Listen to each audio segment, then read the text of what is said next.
এদেরকে বলা হয় হক্কানি আলেম, যারা কোরআন নিয়ে গবেষণা করে, আল্লাহর ইবাদতে মনোনিবেশ করে। 3 নম্বরে আলেম বলা হয় তাদেরকে, যে মানুষগুলো আল্লাহর নিষিদ্ধ কাজ থেকে সুযোগ থাকার পরেও বিরত থাকে। এটা আজ অনেক সাধারণ মানুষ না, আলেমদের ভেতরে এটা আমাদের নেই। সুযোগ না পেয়েই ছাড়ে না, সুযোগ পেলে তো আল্লাহ রাস্তায় চালায় না। এটা আলেমের বৈশিষ্ট্য না।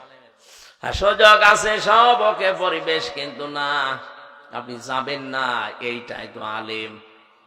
এই 3টা গুণ যাদের আছে এরা কি? আরো জোরে বলেন।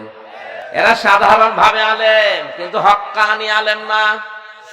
হক্কানি আলেম বলা হয় তাদেরকে, যাদের 3টা জায়গায় পাওয়া যায়। ইমাম ইবনে তাইমিয়া এর পরে লিখেছেন, আজ বাংলাদেশের 48,000 দরবার থেকে আওয়াজ আসে যে আমার দরবার হক দরবার, এইটাই হক্কানি দরবার। আরে হক্কানি দরবার হতে হলে, হক্কানি আলেম দাবি করলে আপনাকে 3টা জায়গায় পাওয়া যাবে। ইমাম ইবনে তাইমিয়া বলেন, হক্কানি আলেমদেরকে আপনি যদি দেখতে চান তাহলে কবরে যান, মাটির নিচে পাবেন। কথা বলে না কেন? ইমাম আবু হানিফা কি ছিলেন? হক্কানি আলেম। কি ছিলেন? জেলখানায় 8 বছর জেলে থাকার পরে তাকে বিষ দিয়ে মেরে ফেলেছে। ইমাম মালিক রাহমাতুল্লাহ আলাইহি 42 দিন রিমান্ডে ছিলেন। তার এই হাত বাহু থেকে ডিসকানেক্ট হয়ে গিয়েছিল, যে পেছনে বেঁধে রাখে হ্যান্ডকাপ দিয়ে। আমিও প্রায় 11 ঘন্টা পেছনে হ্যান্ডকাপ দিয়ে চোখ বেঁধে মাথায় দড়ি দিয়ে টাঙিয়ে রেখেছিল 11 ঘন্টা। দুপুর 2টা থেকে শুরু করে রাত 11টা পর্যন্ত। নামাজও ওই শুধু ইশারায়, কোন জায়গায় যেন নিয়ে গেল কিছুই জানি না। মাঝে মাঝে আওয়াজ আসে, খাড়া হন, কিন্তু খাড়া হয়ে আছে, কারণ মাটিতে আমার পা নেই। বলেন তো, আমি আর যাই হয়ে দেশে একজন পরিচিত মানুষ কিনা? কথা বলে না কেন? আমার নামের আগে অন্তত ভাঙ্গাচোরা একটা আলেম লেখা আছে কিনা? আপনি নিজেও জানেন যে কারণে নিয়ে আসলাম, এই কারণের সাথে কিছুই নেই। কোন কারণে আপনি পেছনে হ্যান্ডকাপ দিয়ে, তা ওটা লাগলে আবার হাত কেটে যায়।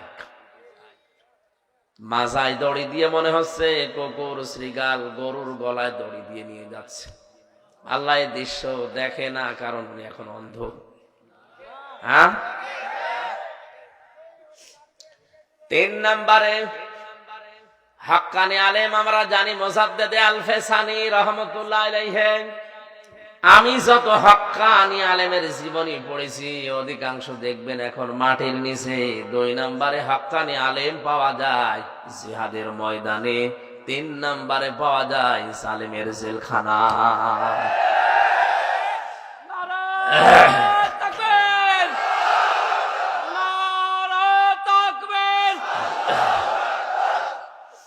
আমরা হক্কানি আলেম খোঁজার জন্য বিভিন্ন দরবারে যাই, গাছতলায় যাই, আস্তানায় যাই।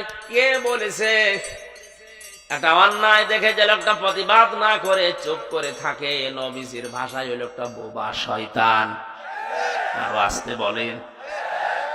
এদেশে আমার যতটুকু ধারণা, কারো লাগতো না অন্যায় শুরু হলে 48,000 পীর যদি একবারে প্রেস ক্লাবের সামনে গিয়ে বলতে, এটা চলতে দেব না, জীবন দেব, এটা চলতে দেব না, কোনো অন্যায় দেশে প্রমোট করতে পারতো না।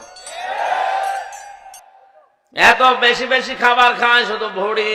আসসালামু আলাইকুম। ইসলামিক ভিডিও পাওয়ার জন্য আমার চ্যানেলটিকে সাবস্ক্রাইব করুন।